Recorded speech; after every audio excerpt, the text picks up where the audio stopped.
අයිබෝනේ. ඉතින් මොකද වෙන්නේ මේ දවස්? මේ දවස්වල නම් වැඩ නැහැ වලට දැන් එකට හොඳයිද? දෙයියන් පිටින් දවස් කීයක් විතර වෙනවද තාත්තලා? තාම නම් සතියක් එනවා. ඔව්. වල හිත හොඳයි. හිත හොඳයි. ආයි මොන්නේ ඒක නැහැ. වටින් ඔව්. නැත්නම් ගියාම ආවම අයියේ අපේ ડોක්ටර් කිව්වා ඔයාට ඕන නම් ඇඟේ වලට එක දවසෙන් බේත් දෙන්නම් කිව්වා. උඹට දවස් 3ක් විතර ගිහලා හැරෙන්න මේ ඇඟේ වල ඇවිල්ලා. ඔව්. ඒවට ඔක යවන්න පිටින් පුතේ. හරිද?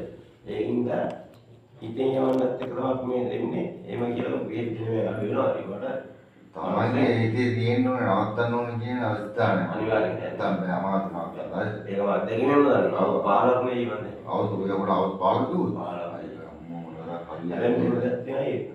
අර ෆැමිලි බෑග්ග්‍රවුන්ඩ් එකත් එක වයිෆ්ලා හරි මේ මම සෑහෙන දුබ්බයක් නැත්තම් ඊළඟ කෙනෙකුට ආයි කරනවා අවුරුදු 18ක් දෙක විතර කරන්න පුළුවන් කියලා මම අයිය කරගෙන ගන්නවා ආයි කඩා ගන්නවා ආයි බේත් ගන්නවා මාළිම වැට්ටනවා දුක් විඳිනවා වාගෙන නොකරපු දෙයක් නේ. දැන් මොකද හිතෙන්නේ? දැන් මගේ මම ආගරවතර පස්සේ මොකද හිතෙන්නේ? ඒක තමයි ජීවිතේ ගොඩේ කියලා කියන්න පුළුවන් කිරීම.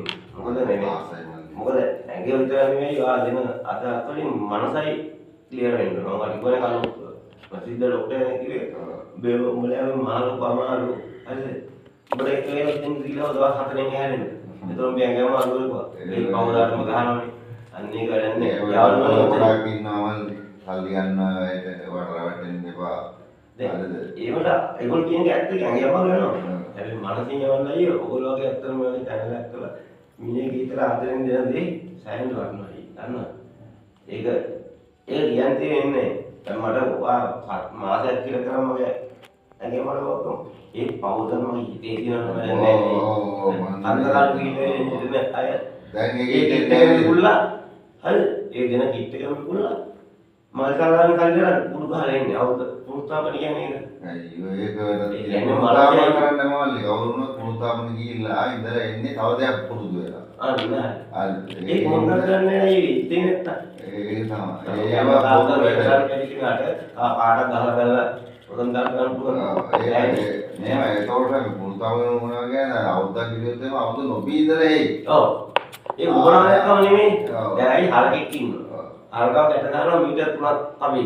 ඌ කනවා මීටර් 3ක තමයි. හරි. ඌට මීටරකින් දුරින් ගැට දානවා. ඌ කන්නේ මීටර එකද. හැබැයි ඌ බෙල්ලට ටික ගැට දානවා. හරිද? හැබැයි ඌ කතාවල කන්න බෑ. ඒ ඌ හිතින් අර කාකා පෙරේත කමින් ඉන්නේ. ඒක මනසින් යන්නේ නැහැ නේ. යන්නේ. ඒක තේරුම් ගන්න දෙයක්. ඒක මම කිව්වා උදාහරණ මාත් දවස් කීයක විතර මොනවද? කාලේ අඩුම ඇවරේජ් එකක් ගත්ත රුපියල් 3,500ක් අඩුම ගානේ. කාල් තියෙන ලාට ඒකද දැන් ආයිසුත් මොනවා පුදුත් මොනවා කොහොමද අවුලන්නේ දවා කපියක් විතර නොබී ඉන්නේ නේ. ඒකට සතුටු වෙන්න ඕනේ. මම කියන දේ ඔයා කන්ටිනියු කරන්න මල්ලි. තාම කට්ටිය ඉන්නවා ආතුපාය. ඔයා සතියකමාරක් ඉල්ලන්නේ නැහැ කියන්නේ වාට ඉස්සරහට මේ එහෙම වෙන්න ඕනේ. වා මේව නරක යාළුවක් අන්න ඒකම නේ. ඒකයි හරිද? යාළුවෝ ඔයගොල්ලෝගේ ඇතුළත් ලැබෙන්න ඕනේ. දැන් ඔයගොල්ලෝ කියන මනුස්සකමට අපිට හිතන මාන හයියක් කියනවා. දන්නවද? නැත්තම් අම්මා තාත්තා කවුරුර නොකිය අපිට මේ නවත්තන්න එපා ගහන්න නෙමෙයි. නගින් ඉන්න ඕනේ. ඒ වගේ සහෝදරෙක් අය. ඒතකොට හයියක් කියනවා මනුස්ස හිතට. ඒක නෙමෙයි මම කියන්නේ. ඇගෙන් නම් එක බෙහෙත් කියලා යවන්න පුළුවන්.